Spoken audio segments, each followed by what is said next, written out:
Good afternoon, everyone, and thank you for joining us today for this presentation by the Stanford Historical Society.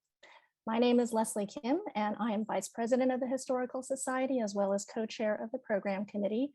And today we're going to be presenting on Sam McDonald, beloved Stanford friend, role model, and benefactor. I want to extend a special thanks to those of you who are members of the Historical Society joining us today for your support, which makes these webinars and our other important historical resources possible.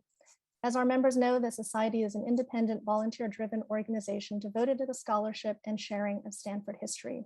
And we rely heavily on membership dues and donations to keep our work going and to provide content such as what you'll be hearing today. Anyone who's interested can join the Society, which you can do on our website at historicalsociety.stanford.edu. And now on to our program. We are very fortunate to have Catherine Wright with us today. Catherine, if you can join us. Catherine is a San Mateo County Park Ranger and interpretive specialist, and she has become the local expert here on Sam McDonald, the man as well as the park that bears his name. Catherine grew up in the city of San Mateo in a family of naturalists exploring the Santa Cruz Mountains before going off to the University of California at Davis to study wildlife conservation and biology. She has worked with the county parks since 2010, interpreting history and biography as much as nature. We're delighted that Catherine has agreed to help us take a closer look at the amazing life of Sam McDonald. For those of you who might not be aware, there is quite a good article about Sam that appeared in an issue of the Historical Society's quarterly publication, Sandstone and Tile, all the way back in 1983. This is available online, and we can share the link with you after the program. But this is the first time that we've had a dedicated program about this great legend. It's very long overdue, and we're very grateful to Catherine for being here to tell us Sam's story. Catherine? Thank you so much for that introduction, and thank you for having me. I'm going to share my screen and share a presentation with you all. My name is Catherine Wright, and I work as a park ranger for San Mateo County Parks. Tonight I will speak with you about the legacy of Sam McDonald. We'll give a little context about Sam McDonald Park in our department, who Sam McDonald was, and his unique life and history at Stanford University and in La Honda, as well as the other properties that came to be a part of this park and their unique histories. And if you have any questions, as Ms. Kim said, you can put that in the Q&A feature anytime during the presentation, and we will answer those at the end. And I want to take a moment to thank everyone in the Stanford Historical Society that worked so hard to get this program together, and especially Karen Bartholomew for putting countless hours of research for more photos to add to this presentation. This is a presentation I've given a few different times through different walks and talks, and it's one of my favorite things to talk about in the department. So I appreciate the opportunity. I just want to do a brief introduction to who I am, and Ms. Kim did a great job of that as well. So my role in the department is to provide nature programming for visitors and campers, students, all sorts of people. And we try to do lots of different types of programming, from a yearly program about Sam McDonald and his life, to movie nights, to tide pool tours, to junior ranger programs. And one of my favorite hikes that I lead throughout the year is the history of Sam McDonald. So I will get started on that shortly. But first, our department manages 24 properties, which consists of 19 parks and 2 regional trails, 2 historic sites, and 1 marina. And for reference, Sam McDonald Park is all the way down here in beautiful La Honda. And that is where we will be learning more about his history. If you haven't gone to Sam McDonald Park before, here's some sights that you might see when you visit. There are newts and tiger lilies, and those are some of my favorites to see. And the park is home to various plants and wildlife, from the infamous mountain lion to the UC Santa Cruz mascot, the banana slug, and from the iconic redwood trees and dense forest to open grassland and panoramic views of the Bustana Ridge and all the way out to the Pacific Ocean. This is a map of Sam McDonald Park. It is made up of approximately 850 acres of parkland, which was acquired in approximately 3 different property segments, each with unique histories. The first was the section northwest of Pescadero Creek Road, which is right up here. And this property was the portion that Sam McDonald owned. The next segment was the town property, which consisted of the land southeast of Pescadero Road, right along here. And finally, there was a 37-acre portion added that is commonly known as Heritage Grove, right over here. And the park terrain is varied. It starts at about 300 feet in elevation at the northwest corner and climbs to about 1,250 feet in the southeast corner. And from the town ridge along the town fire road up here, you can see the Butano Ridge to the south that was impacted by last year's fires, and the Skyline Ridge to the east and all the way out to the Pacific Ocean, as I said. This coming weekend, this Saturday, we have a program scheduled for a hike out to Sam McDonald's house. We're going to start at the parking lot right here at the Sam McDonald Park entrance, and we're going to hike this trail all the way out to about here and back. It is a moderately challenging hike, so it's going to be about 3.5 miles round trip, and it does have some pretty significant steep inclines and declines. So if you're interested in joining, I would contact the Stanford Historical Society for more information about that.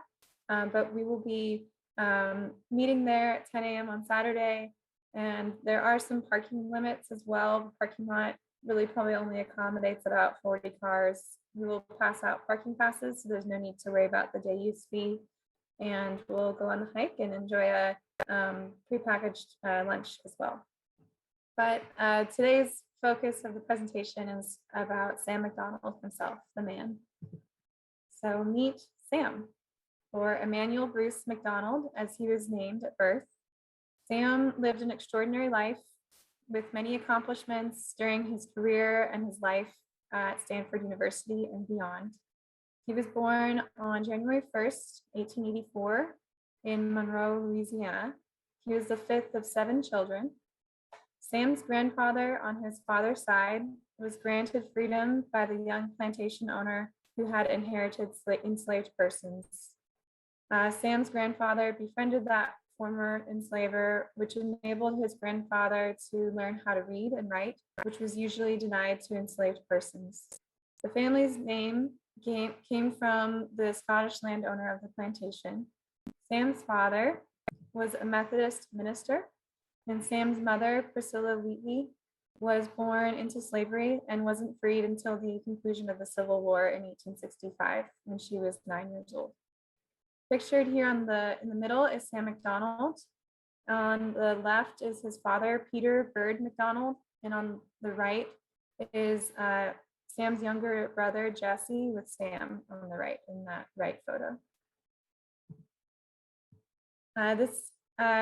This talk I've given probably about 10 times now, and I try to dig deeper each time as I prepare the material. And more recently, I've been interested in the context of Sam's birth and the culture into which he was born.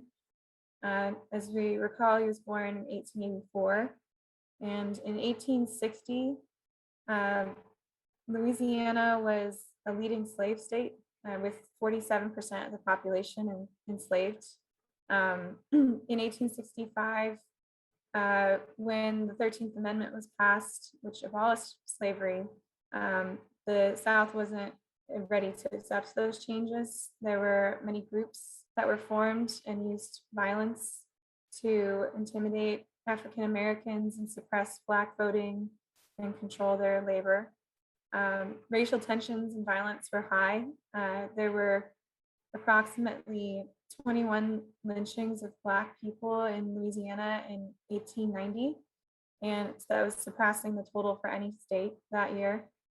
And in 1890, Louisiana also passed a law requiring separate accommodations for non-white and white passengers on railroads. That law would go on to be tested in Louisiana with the infamous case of Plessy v. Ferguson in 1896, in which there was a landmark decision of the US Supreme Court that upheld the constitutionality of racial segregation, which was a doctrine that became to be known as separate but equal. 1890 was also the year that Sam's family moved to California. It isn't mentioned in his autobiography, Sam McDonald's Farm, which I'll talk more about later, why his family moved. But given this context, I can only imagine many possible reasons. Sam's family moved to Southern California, where Sam first began school and where his father began working in sugar beet farming. Sadly, Sam's mother passed away when he was only 10 years old, and the sugar beet business in Southern California began to fail in 1897 due to continuous cultivation and impoverishment of the once fertile lands. So Sam's father moved to the family north as they followed the farming business to Gilroy. Sam recalls being one of the first Black families in Gilroy in the Santa Clara Valley in his autobiography. He mentions enjoying living in the valley and that everyone was very welcoming and offered work on their farms. Sam obtained a 7th grade education before he dropped out of school to support his family by working at a local farm milking cows. This is a photo of Gilroy in the late 1800s, a scene that Sam's family would be very familiar with. In 1900, when Sam was 16, his family decided to uproot once again to follow farming pursuits all the way up to Washington State. He recalls the trip in detail in his book and said upon leaving California that he found himself becoming grievously homesick, and he made up his mind to return to heavenly California. In the night, he hatched a plan and snuck away from his family. He stayed with friends that they had made along the journey northward and bartered his time, labor, and possessions to make the trek homeward. I was able to find the 1900 census sheets in Canyon City, Grant, Oregon, using Ancestry.com. Not a plug for their product in any way, but looking up Sam McDonald and found this census data. And on this census sheet, it's kind of hard to read here, but you can see a McDonald, Emanuel labeled here and labeled here, and you can see border is the relation to this family that he was staying with. He was labeled as a day laborer for the Sewell family, and in Sam McDonald's book, he speaks fondly and highly of the Sewell family, explaining that it was with their kindness and encouragement that he felt comfortable with his decision to make his journey homeward. The Hall family, neighbors of the Sewells, hired Sam on to help work raising horses and cattle at $1.75 a day. And Sam was able to save up money and purchase 2 horses at the prices of $25 each, and finally set off on his journey back south on October 11th in 1900. Sam gradually made his way south, and upon reaching Sacramento, Sam had sold his 2 horses and had only $35 to his name, which equates to about a little over $1,000 today. He purchased a trip on the steamboat ship, the Modoc, which delivered him to San Francisco. And this is a photo of the Modoc. He so enjoyed his journey on the Modoc that he wanted to work aboard any ship that offered work. Once he made it to San Francisco, he tried to enlist in the Marines, but he was rejected because at the time, no persons of color were permitted to serve in the Marines. The Navy rejected his application for not being old enough. Remember, at this time, he was only 16 still. The Army Transport Service in Oakland interviewed him, but he lacked the experience they were looking for. And after these experiences of rejection, he became discouraged in pursuing seafaring work and pursued other opportunities. In San Francisco, he was approached by 2 men asking if he'd be willing to work a couple hours in the studio. Not knowing what this meant, Sam went to the Newt studio on Clay Street and posed as a model for art students. This worked well, and Sam came back for several different sittings until they asked him to pose in the nude. Sam was much conflicted about this because of his strong Christian background, and he did not return to that position. Despite being too young, he soon found work as a chore boy, galley hand, and swamper on the Modoc, having made acquaintance with the chief cook on his journey to San Francisco at a pay of $15 per month. After about 6 months working the Modoc, Sam had the opportunity to advance to a crew member, a highly coveted position, but he turned it down due to his desire to return to the Santa Clara Valley to work the land as he once did as a boy. In June of 1901, Sam made the trip down to Mayfield for the first time. The town of Mayfield dates back to 1853, and by 1855, the town had a post office, railroad station, stores, saloons, and a school. When Senator Leland Stanford founded Stanford University, he wanted to choose Mayfield, but he considered the town's many saloons to be inappropriate for a university town. Stanford's request to close the saloons was rejected, so he formed nearby Palo Alto in 1894 as a town where no alcohol could be sold and established Stanford University there. The increasing wealth and population of Palo Alto, as well as a ban in 1905 on alcohol, led to a decline of nearby Mayfield, and they eventually annexed to Palo Alto in 1925. If I have any incorrect facts about the founding of Stanford, I apologize. Upon arriving in Mayfield in 1901, Sam became acquainted with some teamsters, folks who care for and lead teams of horses that worked in the area, and he spent the next couple of years working on local farms and ranches. In one of the stories told of this time in his book, Sam discusses meeting Chris Iverson, who lived near Pescadero Creek in modern-day Portola Redwoods State Park, and he was one of the first European settlers in the area. Chris Iverson also has an interesting history that's very worth checking out. In approximately 1903, Sam mentioned going camping with friends out to the old Iverson cabin for a trip full of hunting and fishing. He described it as a trip which anyone would have envied. And this is the first time in his book he discusses visiting this area of San Mateo County, and I believe that this trip may have influenced his decision to later purchase property in this area. This is an image of a sign that can be found at Portola Redwood State Park. The cabin, unfortunately, is no longer standing. In September of 1903, at the age of 19, Sam began his long employment at Stanford University, aka the farm.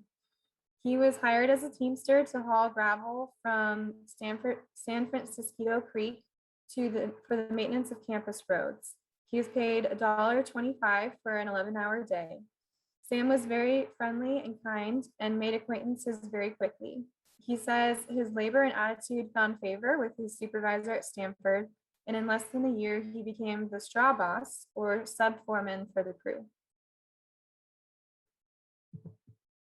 While working at Stanford, Sam followed many academic pursuits, including meteorology, phrenology, and law, dreaming of one day to practice law. He didn't attend the university, but he paid students to tutor him in subjects of interest. He also studied criminal investigations and attended Police Secret Service School, in which he obtained an accredited membership in the American Detective Association. Later, in 1904, he received many offers working for other organizations and detective agencies, and he decided to approach his supervisor with new interest. His supervisor recommended his new appointment at Stanford as one of the 2 night watchmen at the university. And Sam was also appointed deputy of the Mayfield town by the Mayfield town marshal. Later in life, Sam continued these pursuits and served as a Secret Service agent for the U.S. Treasury Department, as well as deputy constable for the new Palo Alto Township and as deputy sheriff for Santa Clara County. Sam was living on campus during the 1906 earthquake and described it as follows. I was a night watchman at the time of the quake, and I had just turned in when the ground started shaking. I guess the water tap in my bathroom busted, but when I was jogged awake and saw that water floating under the door, I thought for sure that we had just dropped off into the ocean. Sam went on to describe the quake by spreading his long-boned arms to demonstrate how the trees bent. Sam planned to be at the powerhouse the morning of the quake, but he got off work at 4:30 a.m. from his night watchman duties and changed his plans and went home to bed. At 5:13 a.m., the quake hit. The earth shook, the bricks fell, and much of the university was laid flat. And the power plant smokestack fell, killing the heroic young nightman, foreman who had dashed back inside to cut off the power. Sam always felt that he was spared for a reason, and that the catastrophe influenced his already strong faith to pursue more interests. These are just some images that I found online of the impacts to the university from the 1906 earthquake. And here's some more images. After the quake, Sam was put in charge of the student crews who cleaned up the bricks around campus. Later, many of these bricks were used as foundations for campus roads and to underlay the track after the stadium was built.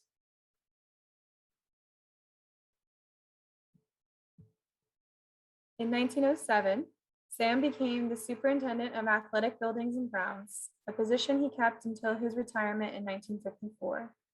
He was in charge of the maintenance of sports fields, tennis courts, tracks, grounds, and boathouses on campus. With this appointment, Sam became one of the first African-American men to hold a major administrative position at an American university. Sam lived on campus throughout his employment, first in an old training room at the football stadium, and later in the attic of the old track house where he converted the room into a living space.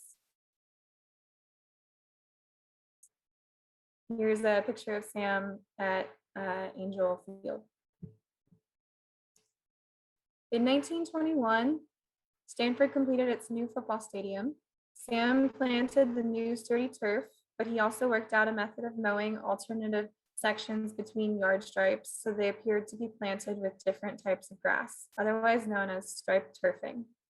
There's an example of that today. It can be seen in many fields and many field preparation today. Grass bent away from you or mowed away from you appears lighter, and grass bent or mowed towards you appears darker. Sam's pride and joy was Angell Track and Field, named after Dr. Angell, the head of the psychology department. Here are some images of the field throughout his maintenance.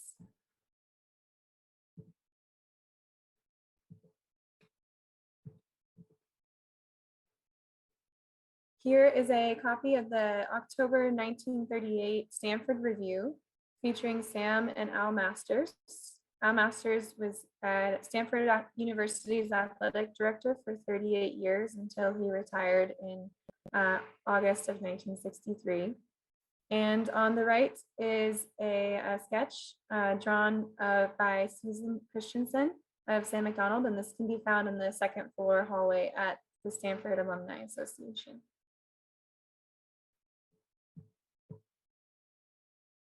Sam was put in charge of rebuilding the track in 1935, and he became known as a national authority on track maintenance and was often sought out for his advice from other universities throughout California.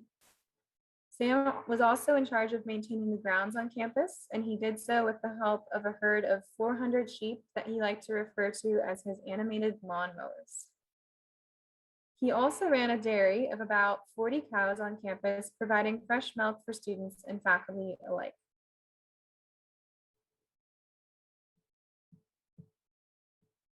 Sam's generosity went above and beyond providing milk for Stanford students. He was devoted to helping them in any way possible. He invited students over to his home on campus for meals and provided loans to students if they were short of funds. He loved to perform intramurals with students in track and boxing. He hosted barbecue fundraisers for every sports team on campus, roasting his famous lamb ribs. Here's some images of some of those fundraisers. The bottom right photo is one from 1927. He made friends with everyone he met, including former President Herbert Hoover, a Stanford alumni, who always made a point to visit Sam when he and his wife visited Stanford to trade gardening tips. Speaking of which, Sam grew an amazing vegetable garden open to anyone who wanted to harvest food. Sam had many sayings written on his walls in his home on campus, one of which stated, "He who has 1,000 friends has not one to spare." And he even played Cupid for one Stanford couple, as mentioned in his book. The student said, Sam, I had a time getting my lady friend, now his wife, to go out with me until she found out that I was a friend of yours." This is a feature of Sam in the February 1989 copy of the Stanford Observer, and includes a copy of 2 of Sam's famous barbecue recipes in the middle. And the first one is a recipe of his roast leg of lamb. Apparently, you want to make a big fire pit layered with stones, and there's a whole bunch of other steps here that I won't go through. But if you're interested in that, contact Karen Bartholomew. She can get you that information. There's a recipe for his leg of lamb and his beans. And it's easy to say that Sam was one of the most well-liked persons on the Stanford campus. In 1941, Sam McDonald Road was dedicated to Sam. It's still present today. It connects El Camino to some of the fields on campus. And at the dedication ceremony, the then president, Ray Lyman Wilbur, commented in his dedication speech, "If I ever had to run against Sam McDonald for the presidency of the university, I'd be mighty afraid of the results." Photographs, these are also photographs from George Casper Branner, son of Stanford's second president, John Casper Branner, on the right. And these are some from one of his albums of his time on campus. And on the bottom right is a picture of Sam, and it just shows how highly regarded Sam was. And Sam wasn't, his dedication and generosity wasn't just to students, but also was extended to the Stanford's Convalescent Home for Children. This was established in 1919 in the old Stanford mansion by the university chaplain. It was affectionately known as the Con Home and was founded to care for children with chronic illnesses such as polio. Stanford was the only university with its own charity at the time, and it is now known as the Lucille Packard Children's Hospital. Sam was a major supporter of the Con Home and would visit every day, spending hours with the children, reading stories, singing, and playing his concertina, which is like an accordion. He spent most of his holidays, including Thanksgivings, Christmases, New Year's Day, which was his birthday, and Easter egg hunts with the kids. During World War II, when evergreen Christmas trees were scarce, Sam hiked his property in La Honda to find the perfect tree for the children at the hospital to decorate. Sam grew pumpkins in his famous campus garden for the Con Home kids to carve on Halloween, and planted watermelons and peanuts so that they could see how things grew in the South. Sam McDonald Day was first celebrated in 1920 and was held every May thereafter for more than 25 years. And on that day, Stanford students volunteered at the Con Home to paint, work the gardens, and visit the sick children. And the day ended with, of course, a fundraising picnic for the Con Home with Sam as the barbecue chef. Here's some photos of Sam with the kids. And here's a couple more with him showing them one of his sheep.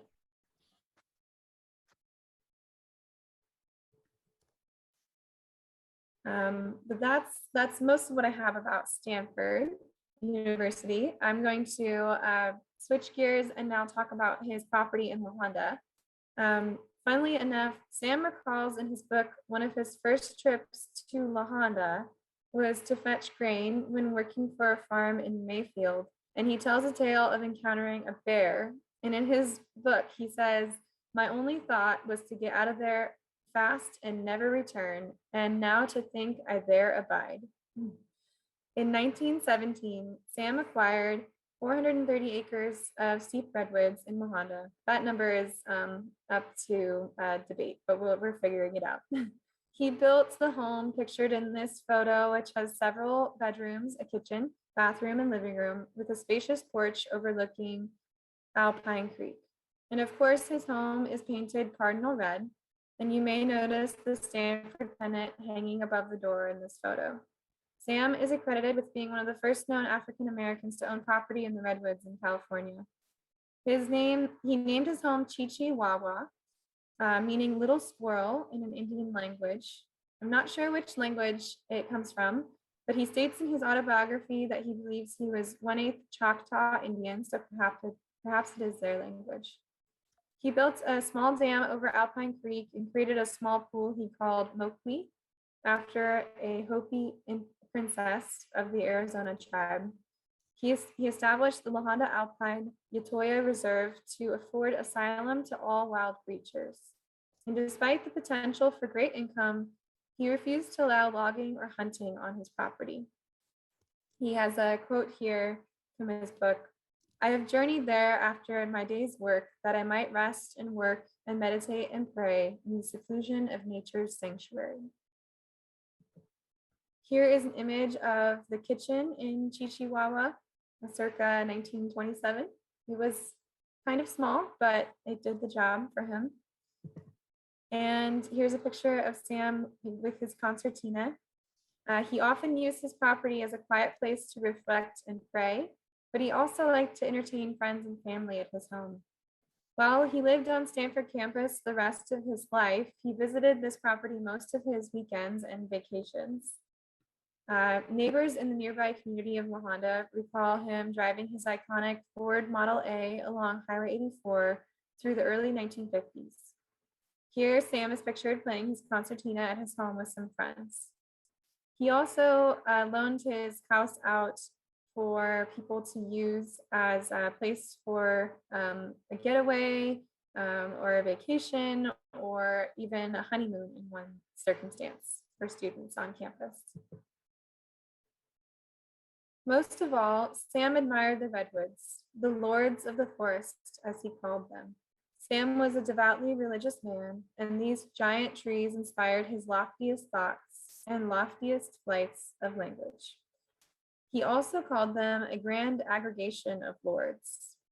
As Sam stood 6'4", his friends commonly noticed a likeness both in stature and noble nature between Sam and the giant trees that he loved. Sam once said, "It is wisdom itself to find happiness with one's fellow man, equally so with nature, the bounties of Mother Earth, and the creatures that walk, fly, creep, all begetting inspiration." Sam McDonald is pictured here in honor of his 70th birthday and in honor of working 50 years for Stanford University. He is holding up a gift that he received from the workmen of Stanford University Press. It's a bound volume of 130 letters that he received from old friends when he let it be known that he was writing his autobiography. This presentation was made at the Convalescent home Christmas party in 1953. And Miss Ruth Spand Atwood, superintendent of the home, is pictured, as well as Donald P. Beams, director of the Stanford Press. I'm going to stand up one second because my lights went out. All right, I'm back. During Sam's later years, he worked on a book of his memoirs called Sam McDonald's Farm, which mostly focused on his memories working at Stanford University. It is out of print, but there are a couple of copies available at various libraries in San Mateo County, as well as a copy that's available online. Sam retired from Stanford in 1954 after working 51 years on campus. When being honored at his retirement, Sam was given a new car to replace his old Roadster. He was elected an honorary life member of the Alumni Association, and under the sponsorship of the Palo Alto Times, he was ushered into the Stanford Hall of Fame, as Sam had broken all records for length of service working at Stanford at that point. Sam sent over 800 Christmas letters each year, and one such letter was discovered in a copy of Sam McDonald's Farm that was generously donated to the Parks Department. And it's written on Stanford letterhead on December 22nd of 1953. And it reads, Dear Mr. Lauritsen, the laudatory remarks in your letter of June 2nd, 1953, informing me of honorary membership in the Stanford Block S Society and approved by you and your associates was gratefully received. Your words are meaningless to express the extent of my gratitude. Its contribution to Sam McDonald's Farm will be of much significance. Sincerely yours, E.B. Sam McDonald. P.S. Good friend, please accept all my good wishes for your household, for the enjoyment of a Merry Christmas and happiness throughout the coming year, Sam. The Stanford Block S Society, it honors varsity student athlete alumni for their contributions to Stanford athletics and allows them to keep them connected to all things cardinal through social, educational, and philanthropic endeavors. At this time, I believe it offers the ability to purchase tickets or free tickets to sporting events. I don't know what it allowed at that time in 1953, but that was a great honor that was bestowed upon Sam. Unfortunately, in his later years, Sam suffered from diabetic gangrene.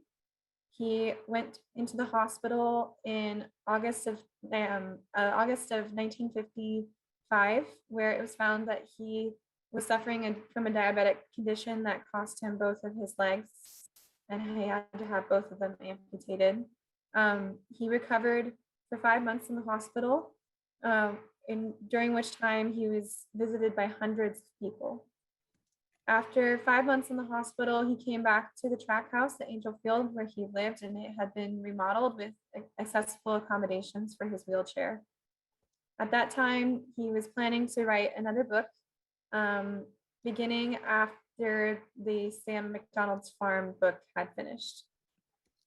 And these are some photos of him coming back into his home. And this is an article from the Stanford Review from March of 1956. These are some of the last photos of Sam. These are photos taken of Sam at the Convalescent home and reading to some children outside of the original Convalescent home, which is what remained of the Stanford's family home. And this was in April 26th of 1957.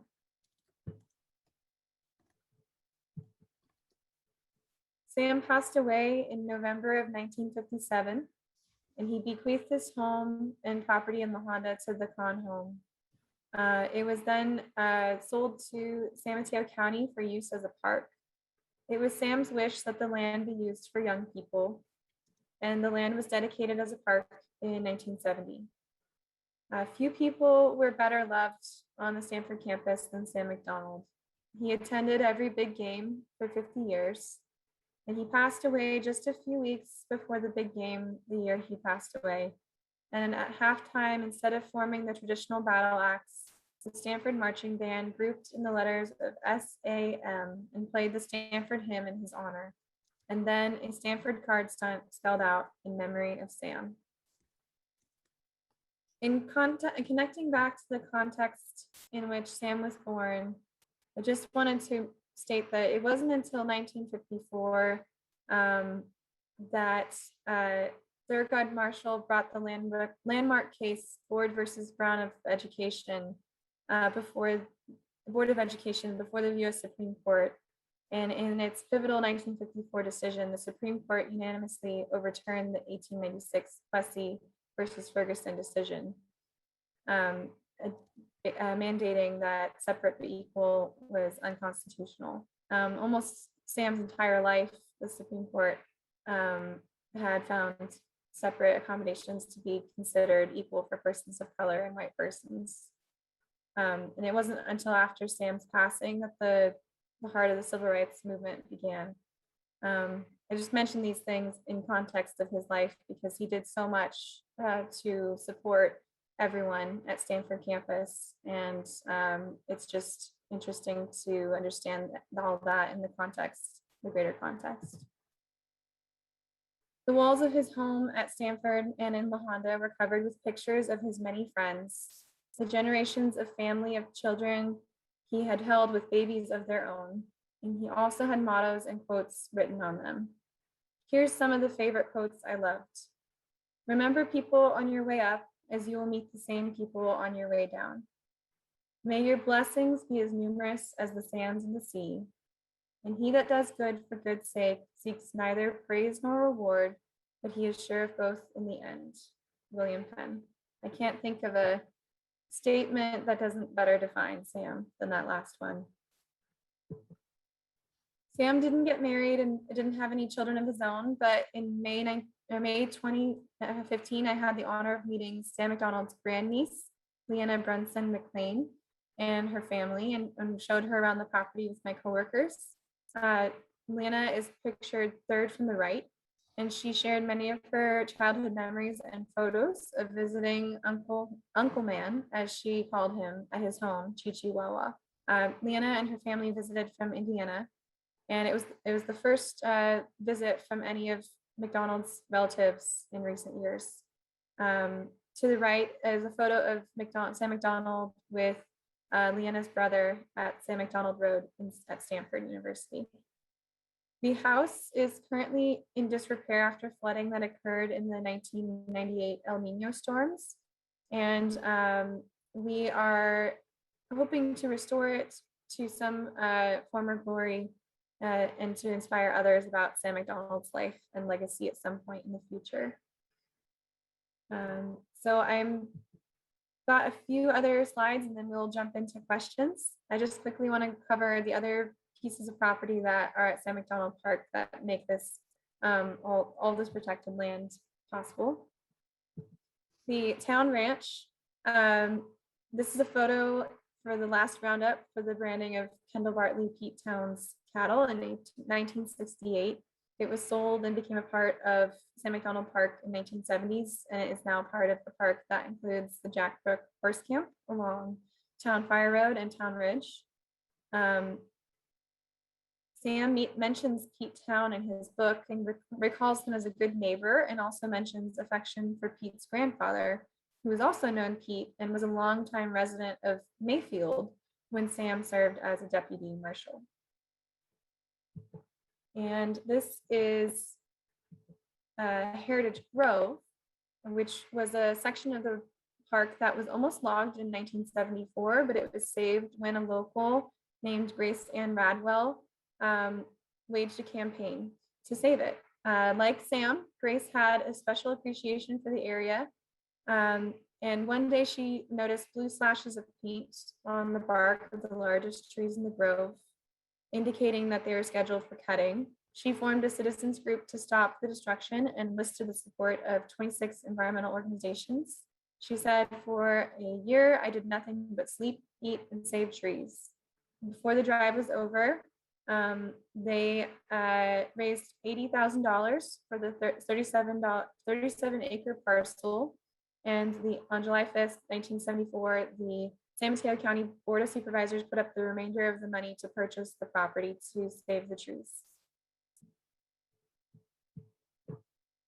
So what is Sam's legacy? I think it is present in the overwhelming sense of generosity that he gave throughout his life. It is in his grand appreciation for the beauty of nature. It is in his kindness for everyone who crossed his path. And it's present today in the amazing property that he left behind for everyone to enjoy and appreciate. And I like how Nick Rao of Peninsula Open Space Trust phrased it in his most recent article about Sam McDonald. The true legacy that he left behind was that of breaking barriers while exuding generosity and selflessness. If only we can all embody a piece of Sam's legacy in our lives every day, I believe the world would be a much better place.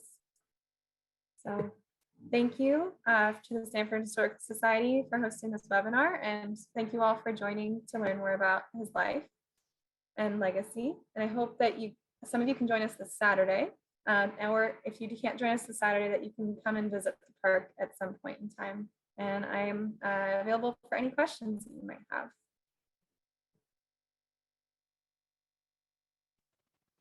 Fantastic. Thank you so much, Catherine. That was really wonderful. Maybe do you want to stop sharing your slides and then we can go into Q&A. So yeah, we have a few questions that have come in from the audience.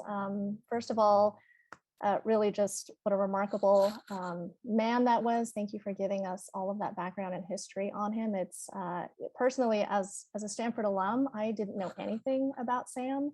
And I think I ran into, it was a colleague at the Alumni Association who pointed out Nick's article that then led us to you and going back into the archives and reading Sandstone and Tile. And I was just absolutely amazed that this was a person who gave so much to Stanford, had such an incredible impact over such a long period of time. And I had no idea who he was. So I think, we definitely need to bring back more awareness of him. And thank you for helping us do that, Catherine. Before we launch into questions from all of you, again, just a reminder that if you are not part of the Historical Society or may not know much about what we do, programs like this are exactly what we need your help with. We are independent, completely volunteer driven, dedicated to the scholarship and sharing of Stanford history, and we rely heavily on membership dues and donations to keep our work going and provide content such as what you heard today. So anyone who's interested can join. You don't have to be a Stanford alum or a Stanford affiliate, and we'll post information at the conclusion of the program, or you can simply go to our website at historicalsociety.stanford.edu. Okay, so now we'll start the Q&A. We have a few questions already, but if you want to submit a question anytime, just use the Q&A button on the bottom of your screen. So first of all, just some, shared, I think, admiration for Sam from some of our audience members. Don Dixon says our family are brand new admirers of Sam McDonald. We recently came across his donation to Stanford of the park while on a vacation trip to Yosemite and various other locations of Redwoods. We're delighted to learn of his contributions and wish to celebrate him. So we definitely echo that sentiment, Don.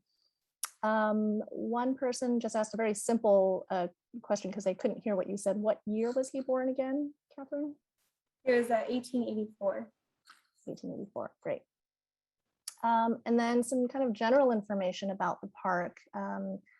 So you mentioned that Sam first donated the land that he owned to the Convalescent home. And I believe our historian, Karen Bartholomew, also wanted to mention that it was, I think it was a combination gift. I think about a third of it was to the con home and technically 2/3 of it to the university itself. And then the land was sold while in probate and the money was divided. I don't know if you have anything else to add, and then maybe talk about how the land is owned now, the county and the ownership of it now. Yeah, so Karen has done more research on that and would know more details about that, but I believe that to be correct. And the land is now owned by San Mateo County and is maintained by San Mateo County Parks.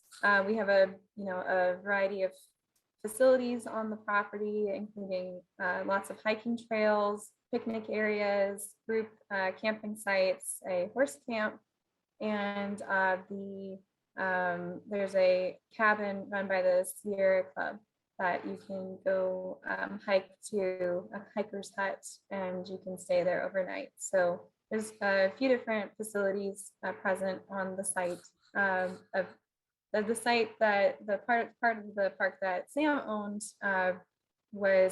is mostly covered by trails and some youth campsites that we will pass by on Saturday. Excellent.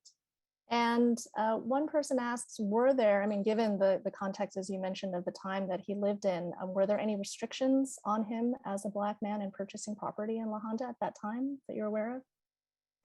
I am not aware of anything as far as where he purchased. I don't know if there was some sort of deal that he made with somebody in order to purchase that property, but I do know that in nearby sections of La Honda there were restrictions in the in the code. It wasn't redlined. It was racial covenants in the deeds of the properties that did not permit any persons of color, unfortunately, to purchase those properties. And so that may have led him to purchase the property that he did, because other sections of La Honda and other portions of San Mateo County did have racial covenants at that time. Great. And another person asked, I think you mentioned this very briefly when you were introducing the map and the layout of the park at the beginning, but can you talk a little bit more if any of the recent fires had any impact on the park? Yeah, so fortunately, Sam McDonald Park itself was not touched by the fires, but there is an adjacent property, Pescadero Creek County Park, just to the south of Sam McDonald, and the Old Hall Road, which is a trail that goes west to east in the park, was used as a fire break during those fires, and the land south of that road was burned during those fires. So about a third of the Pescadero Creek County Park property, or about 2,000 acres or so, was burned during the CZU lightning fire complex of last year. Yeah, so much damage in that area in the past couple of years. But good to know at least the sort of central area of Sam's portion of the park was not damaged too much. There's a question about the water system in Sam McDonald Park from Heather. Do you know if Sam was involved in the creation of this water system or if it was built after he died? I am not familiar with that. I'd have to do some more research on that. Okay. And the cottage, one person I think just couldn't hear what you said Chihuahua meant. And I think you said it was little squirrel. Is that right? Yeah, little squirrel. Little squirrel. From a Native American language, which we're not sure which one exactly that was. Yes, yeah, that's from his book. He mentions that name and mentions that it's a Native American language, but not which one. Mm-hmm. Mary asks, from the time Sam passed until the El Nino storm that you mentioned, how was this house used? Was it used? How much work does it need to become a museum of sorts? Yeah, it was used. I'm not sure how frequently, but it was used in between the obtaining of the property till the El Nino year as a ranger residence. We have a few different ranger residences throughout our park system, which provides a place for rangers to live and to be close to the site in case there's an emergency after hours, after the park is closed. So we have a number of those ranger residences, and unfortunately the ranger who was living in that property at the time lost most of their items in that flood. I don't know exact costs for what it would take to fix it up. Unfortunately, I do know it's quite a bit of money, and we haven't been able to fit it into our budget yet for the Parks Department. But that is something that we have talked about in recent years and would like to see it improved enough so that it could be used for some purpose, whether it's a museum or something of that sort. Along those lines, is there a specific fund established, or is there any information that we could share maybe with audience members? Not at this time. You could potentially contact our Parks Foundation, the San Mateo County Parks Foundation, for more information about providing donations in general, but I don't believe we have any funds set up at this time for that particular project. Specifically for that, yeah. Did the cottage have power and water and utilities? It had power and water, and it did not have a functioning sewer system that I'm aware of, or septic system. So that's one of the restrictions on that site, since it's so close to the creek. For modern day standards, it would be a challenge to raise it up to that standard. Yeah. Are all the trails in the park currently open? For Sam McDonald Park, yes. Yes. Great.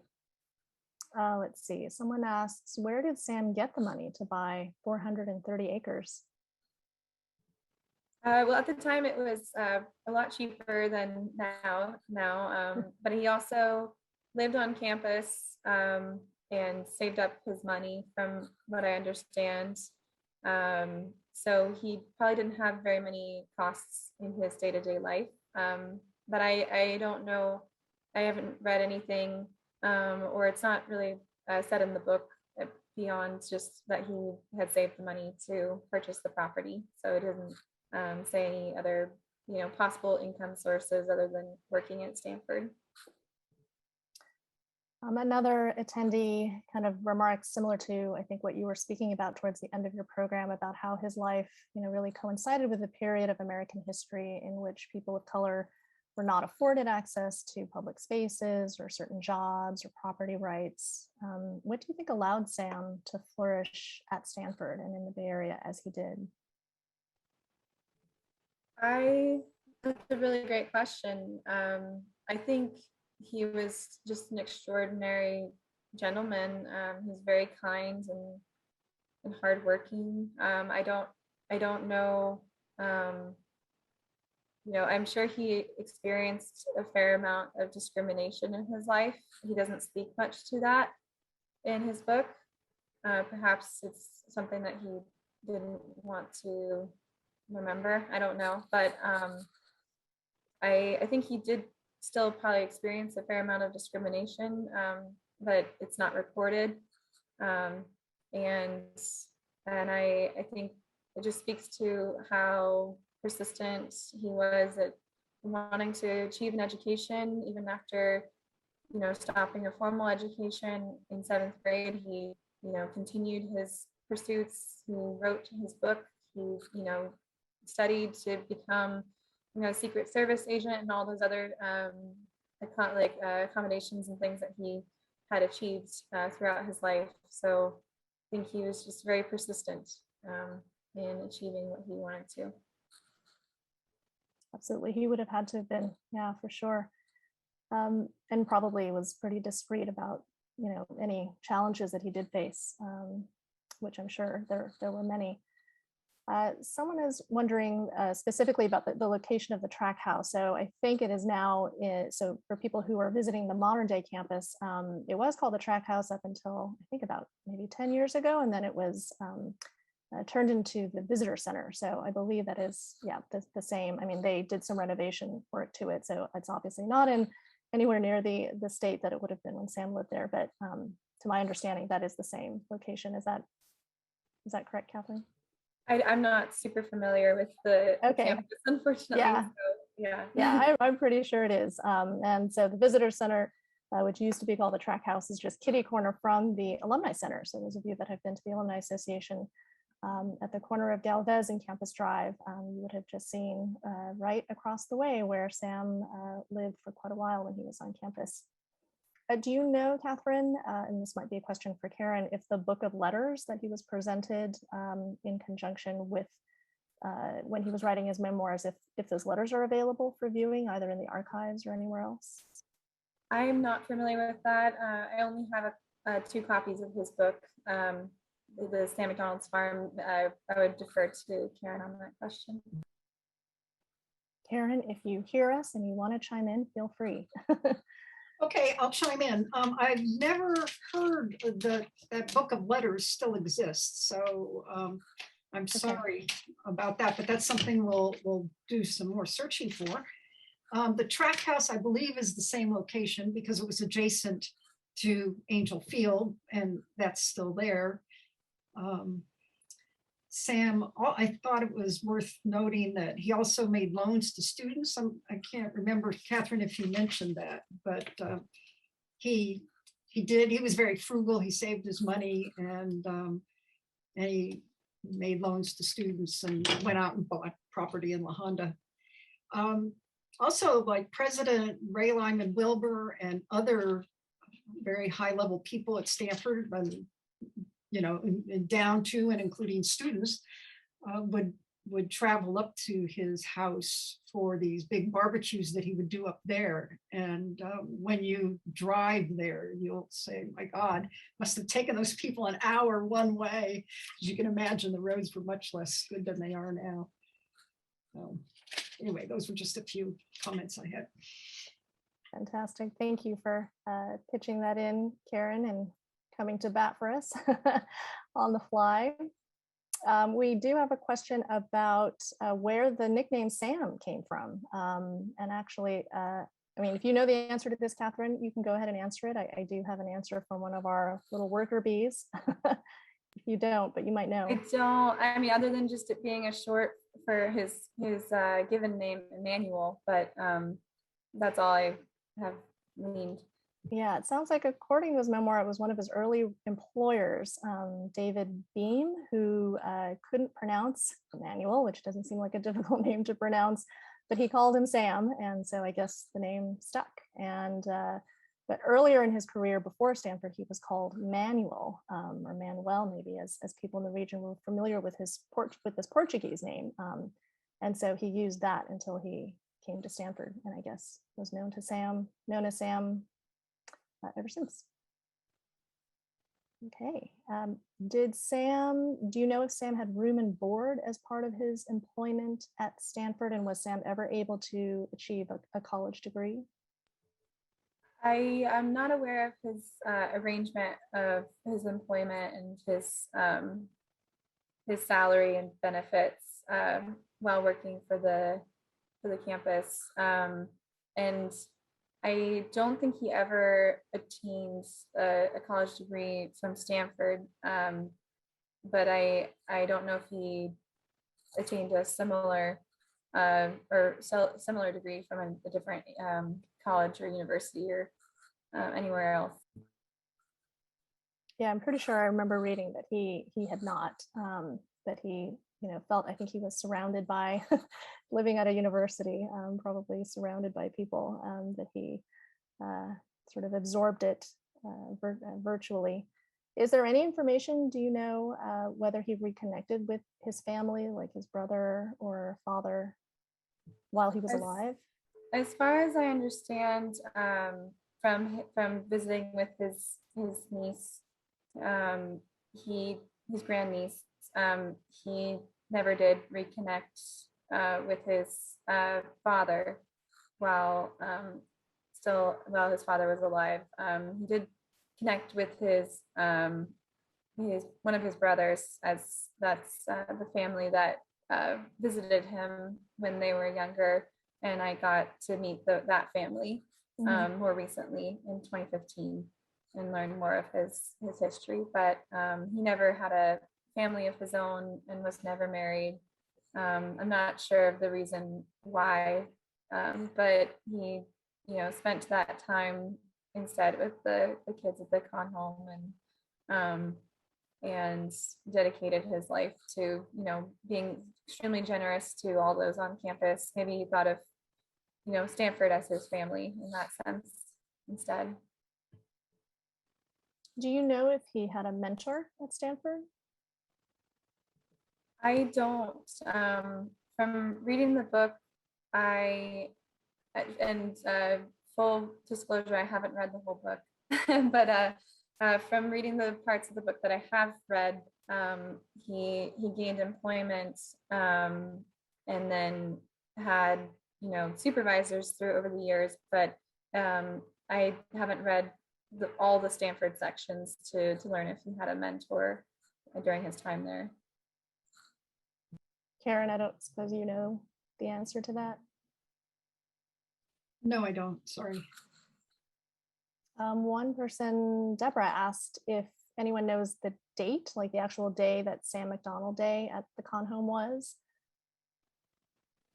That would be the day that they had the work party, and it would be, I think, on a Saturday. There would be like a week or so of fundraising events, and then there would be a work day at the end of that. And they, fairly early on, I believe, Catherine can correct me, they renamed it Sam McDonald Day. because Yeah, they loved him so much.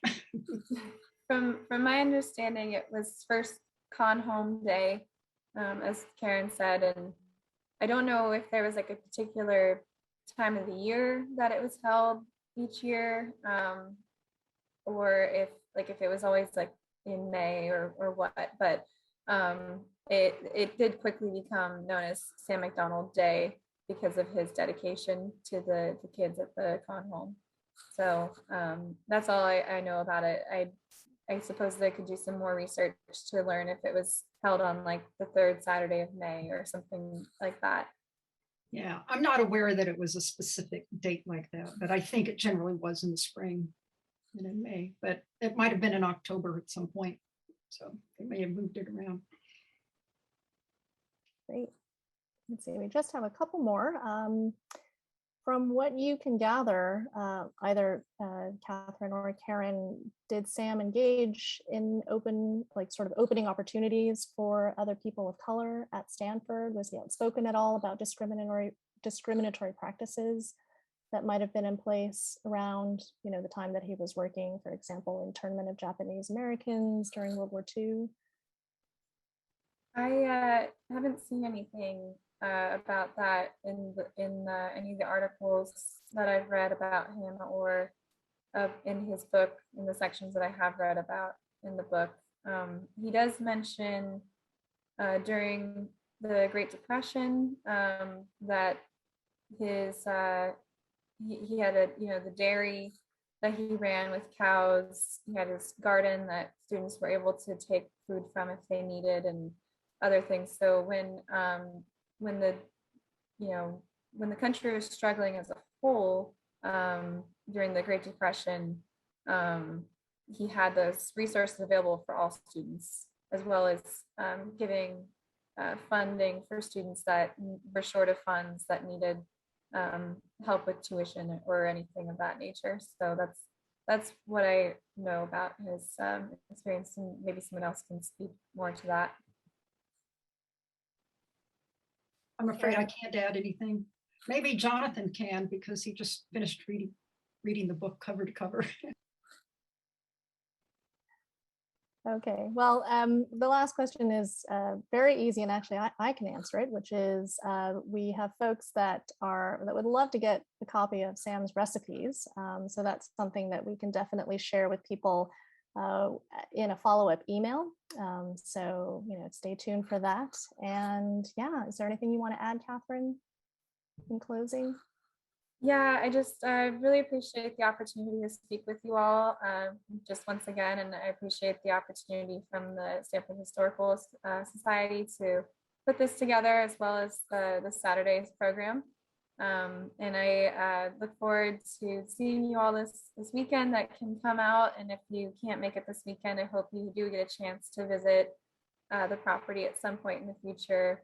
I think that it's just a beautiful place. It's one of my favorite parks in our park system. And I definitely feel his, the great lords. I see like the great lords, the giant redwood trees. I feel his presence when I'm there, and I just think about what it would have been like for him to walk among those trees and reflect after his long days of work and all of his dedication and generosity to everyone. So I hope you get a chance to visit and experience that as well. Thank you. Thank you, Catherine. And thank you so much for being with us today and for sharing Sam's story. We really, really appreciate your taking the time. Thank you to our audience for your questions and for being with us. And again, to our members, your continued support makes what we do possible, and we are incredibly grateful. If you are joining us on Saturday to see Sam's house in the park with Catherine, we look forward to seeing you there. Unfortunately, we are completely full on registration, so we won't be able to take any new registrants. But if you weren't able to register, Catherine will be leading hikes about Sam in the park in February in honor of Black History Month. So we'll share a link to the San Mateo County Park site where you can register for that when the time comes. And we'll also share some links to other resources, such as a link to his memoir, which is available online, and those recipes that people have asked about, and probably a few other items in a follow-up email. We'll also be sending out a survey and welcome any feedback or comments you may have about this program or ideas for future topics on Stanford history that appeal to you. Thank you all again for joining us. Thank you, Catherine, for your wonderful presentation, and thank you, Karen, for your input as well on the Q&A. And we hope everyone has a very pleasant rest of your evening. Take care.